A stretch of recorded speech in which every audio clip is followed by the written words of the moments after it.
Peace and Pan-Africanism, brothers and sisters. This is your big brother, Dr.UMAR Ifatunde Oguntade. And I want to say this to you, brothers and sisters. I'm inside of your school, my school, our school, the Frederick Douglass Marcus Garvey Academy. I want to say something. Brothers and sisters, this election should show you something. This election should show you something very, very important. And the one thing that this election should show you right now, all American Africans, is that going into the future, for the foreseeable future, the most important minority group, so-called minority group in this country, are the Latinos. Much respect to the Latinos. I have nothing negative to say about the Latino family.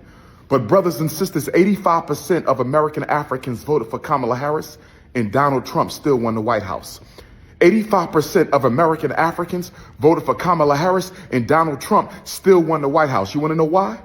Because there's more Latinos in America than American Africans. There's more Latinos in America than American Africans. And because there's more Latinos in America than American Africans, if you get enough of the Latino vote, you don't need the black vote. If you get enough of the Latino vote, you don't even need the black vote. That's what this election should have shown you. So what are you saying, Dr. Ifatunde Oguntade? So what are you saying, Dr. Umar Ifatunde Oguntade? What I'm saying, brothers and sisters, is we better organize and institutionalize before it's too late. The only thing that's going to save black people are themselves. The only ones who are going to save black people are ourselves. This election has proven that there is a changing of the guard. The Latino is now the most sought after so-called minority group or people of color group in this country. Donald Trump won the Latino vote, and so he won the election. It didn't matter how many black people voted for Kamala Harris. It didn't matter how many black people voted for Kamala Harris. The Latino vote, because there's more of them than us. And now that the migrants are here, and the migrants' children will be having children, so that Latino population is only going to mushroom. That Latino population is only going to explode. I don't have anything negative to say about the Latinos. My message is to the American Africans, it's time to get up and stand up. My message is to the American Africans, it's time to get up and stand up. If we don't save ourselves, we will not be saved, brothers and sisters. Looking to the government to save you, thinking the black vote is going to save you, them days are over. Either black people will save black people or black people will perish. Either black people will save black people or black people will perish. The vote is no longer a viable strategy for black redemption. The vote is no longer a viable strategy for black protection. The vote is no longer a viable strategy for black liberation. It still matters when you vote in your state. Governor, your vote matters. If you live in a predominantly black city, your vote matters. I'm not talking about U.S. Congress. I'm not talking about your judicial elections. I'm not talking about mayor and city council. I'm talking about the presidential election. The presidential election. When it comes to the presidential election, everybody's going to go after the Latino vote. They could give a damn about the black vote. So stop waiting around for elections to change our reality and our situation. Only we can change our reality and our situation, brothers and sisters.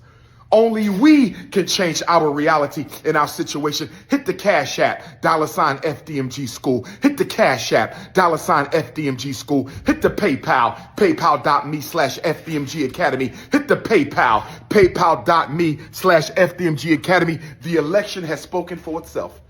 The election has spoken for itself. The election has spoken for itself. Either African people will save themselves or we will not be saved at all. It's up to us. American Africans, let's get organized. Let's get strong. Join me at Nat Turner Land tomorrow, November the 11th, Monday, November the 11th, at the Cape Ron Ruriton Club in Nat Turner Land. We're going to celebrate Nat Turner, Henry Hart, Nelson, Sam, Travis, Jack, Will, Cherry, all the Nat Turner Army, and we're going to talk about how to pull ourselves out of this situation. Pan-Africanism or perish, unify or die, black queens forever, snow bunnies never. Peace and Pan-Africanism. I just had to shout out my UK family. This is King Kong. I'm at the Legacy Center in Birmingham, UK, and I didn't even know that I was in the Legacy Center. Do you feel me?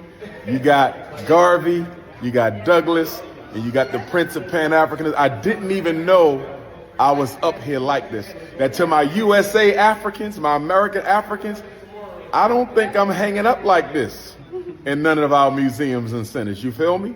So y'all better get with it before I move to the UK and get me a Birmingham queen and a London queen, extra thick in the thighs, all right? So get y'all act together. I'm here with my ancestors, Douglas and Garvey, and I just want to shout out the artists. You know what I mean? He got the history here and everything. I'm going to have him come to the school and do a big version of this, but shout out to Birmingham. Thank you to everybody who came out tonight. Nothing but love. We're going to do London tomorrow. See y'all at the Goldsmith University. And then we're going to see you at Manchester Sunday at the West Indian Community Center, Manchester, the first time in 10 years since the 70th anniversary of the Manchester Conference back in 2015. It's all love.